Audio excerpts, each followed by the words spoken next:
ಅಧ್ಯಕ್ಷರಾದ ರಾಜೇಶ್ ಮಾತನಾಡಿ, ತಾಲೂಕಿನ ಕೊಂಡರಾಜನಹಳ್ಳಿ ಗ್ರಾಮ ಪಂಚಾಯಿತಿಯ 2024-25ನೇ ಸಾಲಿನ ಜಮಾಬಂದಿ ಮಂಗಳವಾರ ಪಂಚಾಯಿತಿ ಆವರಣದಲ್ಲಿ ಅವರ ಅಧ್ಯಕ್ಷತೆಯಲ್ಲಿ ನಡೆದಂಥ ಜಮಾಬಂದಿ ಸಭೆಯ ನಂತರ ಮಾಧ್ಯಮದೊಂದಿಗೆ ಮಾತನಾಡಿದ ತಾವು, ಅಧ್ಯಕ್ಷರಾಗಿ ಅಧಿಕಾರ ವಹಿಸಿಕೊಂಡು ಕೇವಲ 9 ತಿಂಗಳು ಕಳೆದಿದ್ದು, ನನ್ನ ಅಲ್ಪ ಅಧಿಕಾರಿ ಅವಧಿಯಲ್ಲಿ ನಮ್ಮ ಸದಸ್ಯರ ಹಾಗೂ ಪಿಡಿಒ ಮತ್ತು ಕಚೇರಿ ಸಿಬ್ಬಂದಿಯ ಸಹಕಾರದಲ್ಲಿ ಮೂಲಭೂತ ಸೌಕರ್ಯಗಳನ್ನು ನೀಡುವ ದೃಷ್ಟಿಯಿಂದ ಕುಡಿಯುವ ನೀರಿಗೆ ಆದ್ಯತೆ ನೀಡಿ ಪ್ರತಿ ಗ್ರಾಮಕ್ಕೂ ಕುಡಿಯುವ ನೀರಿನ ವ್ಯವಸ್ಥೆಯನ್ನು ಮಾಡಲಾಗಿದೆ.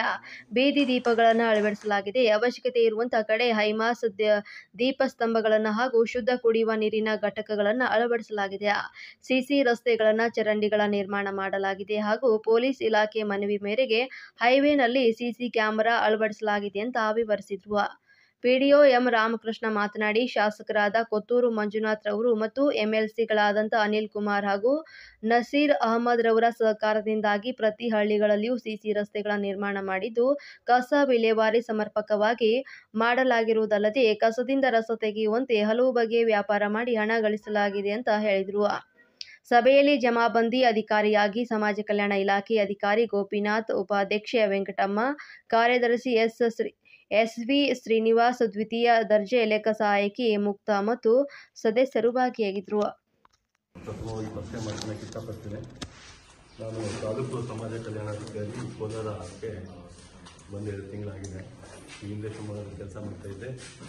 ಕೊಂಡರಾಜನಹಳ್ಳಿ ಗ್ರಾಮ ಪಂಚಾಯತಿಗೆ ನನ್ನ ಜಮಾಬಂದಿ ಅಧಿಕಾರಿಯಾಗಿ ಮಾನ್ಯ ಕಾರ್ಯನಿರ್ವಾಹಕ ಅಧಿಕಾರಿಗಳು ಯುವ ಸಾಹೇಬರು ನನಗೆ ನೇಮಕಾತಿ ಆದೇಶವನ್ನು ಕೊಟ್ಟಿದ್ದಾರೆ. ಸೊ ಇವತ್ತಿನ ದಿನ ಈ ಕಾರ್ಯಕ್ರಮಕ್ಕೆ ನನ್ನ ಆಹ್ವಾನಿಸಿ ಈ 24-25ನೇ ಸಾಲಿನ ಖರ್ಚು ವೆಚ್ಚಗಳ ವಿವರವನ್ನು ಹೇಳಿದರು. ಕಾಮಗಾರಿಗಳೆಲ್ಲ ಈ ಗ್ರಾಮ ಪಂಚಾಯಿತಿಯ ಈ ಗ್ರಾಮದ ಅಭಿವೃದ್ಧಿಗಾಗಿ ಮಾಡಿರುವಂಥದ್ದು ನೋಡಿ ತುಂಬಾ ಸಂತೋಷವಾಗಿದೆ. ಕಾಮಗಾರಿಗಳು ಗುಣಮಟ್ಟವಾಗಿ ಆಗಿರಬೇಕು ಮತ್ತು ಈ ಜನಸಾಮಾನ್ಯರಿಗೆ ಉಪಯೋಗ ಆಗುವಂಥ ಕಾಮಗಾರಿಗಳನ್ನು ಮುಂದಿನ ದಿನಗಳಲ್ಲಿ ಇಟ್ಕೋಬೇಕು.